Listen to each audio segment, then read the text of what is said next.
En las profundidades ocultas de Tláhuac, donde los últimos vestigios de las chinampas se aferraban a la modernidad de la Ciudad de México, existía un pacto de sangre tan antiguo como los canales que serpenteaban por la tierra. No era un pacto de hombres, sino de vampiros, una corte de inmortales que se había adaptado a los siglos, camuflándose entre las sombras de la megalópolis. Su líder, el venerable Don Ricardo, había gobernado con mano de hierro durante más de 300 años, su poder cimentado en la tradición y el temor. Pero el tiempo no perdona ni a los inmortales. Elena, una vampira de apenas un siglo, observaba. Su rostro, enmarcado por una cascada de cabello oscuro, era una máscara de devoción, pero sus ojos, profundos como la noche, albergaban una ambición que ardía más que el sol del mediodía. Había estudiado a Don Ricardo, no con la admiración que fingía, sino con la fría precisión de un estratega. Sabía que el poder no se heredaba, se arrebataba. Al principio, Elena se hizo indispensable. No intentó opacar a Don Ricardo. Al contrario, lo glorificó en cada oportunidad, susurrando elogios sobre su sabiduría y longevidad. Nadie comprende los ciclos de la luna como usted, Don Ricardo, decía, mientras en secreto tejía una red de favores y lealtades entre los vampiros más jóvenes y descontentos. Se ofreció a gestionar los asuntos mundanos del pacto, la adquisición de recursos, la vigilancia de los territorios humanos, tareas que Don Ricardo consideraba por debajo de su estatus. Así, sin que él lo notara, Elena se convirtió en el eje silencioso que movía los engranajes del poder. Su estrategia era simple, hablar menos de lo necesario.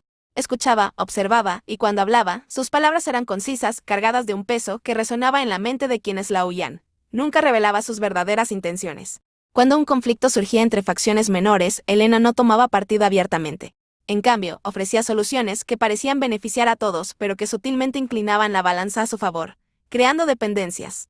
Los vampiros, acostumbrados a la tiranía directa de Don Ricardo, encontraban en Elena una aliada discreta y efectiva. Don Ricardo, confiado en su inquebrantable autoridad, se había aislado. Su fortaleza no era de piedra, sino de arrogancia. Elena, por el contrario, cultivaba conexiones, conocía los secretos y los deseos de cada miembro del pacto. Sabía que el joven Mateo anhelaba el control de los mercados de sangre en Coyoacán, y que la antigua Ixchel deseaba restaurar los ritos prehispánicos de la corte. Elena les ofrecía vislumbres de un futuro, donde sus ambiciones podrían florecer, un futuro sin la sombra opresora de Don Ricardo. El golpe no fue una rebelión abierta, sino un colapso cuidadosamente orquestado. Elena había permitido que los problemas menores se acumularan, que las grietas en el liderazgo de Don Ricardo se hicieran evidentes para todos. Cuando la escasez de sangre se hizo crítica y una amenaza externa, un grupo de cazadores humanos comenzó a infiltrarse en Tláhuac. Don Ricardo se mostró indeciso, su mente anclada en viejas glorias. Fue entonces cuando Elena actuó con audacia. Sin consultar a Don Ricardo, movilizó a sus leales, a aquellos a quienes había hecho dependientes de ella. Resolvió la crisis de la sangre con una astucia que dejó a todos asombrados y repelió a los cazadores con una ferocidad calculada. No buscó el crédito. Dejó que la gratitud y el alivio de la corte se volvieran contra el líder ausente. La noche de la luna nueva, en el corazón de las chinampas, los ancianos del pacto se reunieron. Don Ricardo, por primera vez, se sintió vulnerable. Las miradas que antes eran de temor, ahora eran de juicio. Elena, de pie en silencio, proyectaba una autoridad que no había reclamado con palabras, sino con acciones. No hubo necesidad de un derramamiento de sangre entre ellos. El poder de Don Ricardo se había desvanecido, no por una batalla, sino por la erosión de su influencia y la ascensión silenciosa de una nueva fuerza.